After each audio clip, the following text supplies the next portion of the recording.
ಲೋಕಸಭೆಗೆ ಕೈ ಮೊದಲ 39 ಅಭ್ಯರ್ಥಿಗಳ ಪಟ್ಟಿ ರಿಲೀಸ್. ಡಿಕೆ ಸುರೇಶ್, ಗೀತಾ ಸೇರಿ ರಾಜ್ಯದ 7 ಮಂದಿಗೆ ಟಿಕೆಟ್. ಕೇರಳದ ವಯನಾಡ್ನಿಂದ ರಾಹುಲ್ ಗಾಂಧಿ ಸ್ಪರ್ಧೆ.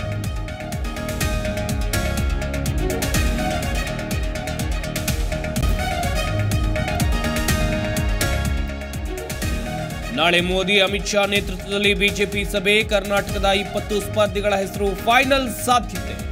ಇನ್ನೆರಡು ದಿನಗಳಲ್ಲಿ 2ನೇ ಪಟ್ಟಿ ಪ್ರಕಟ ಸಾಧ್ಯತೆ.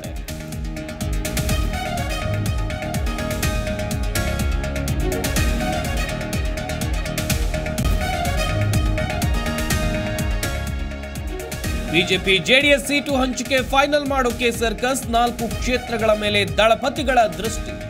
ಇನ್ನೆರಡು ದಿನಗಳಲ್ಲಿ ಮೈತ್ರಿ ಟಿಕೆಟ್ ಘೋಷಣೆ ಸಾಧ್ಯತೆ.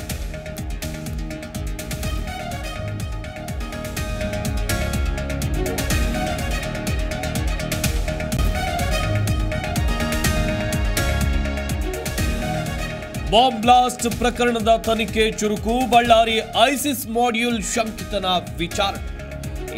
ಇಂದಿನಿಂದ ರಾಮೇಶ್ವರಂ ಕೆಫೆ ಓಪನ್.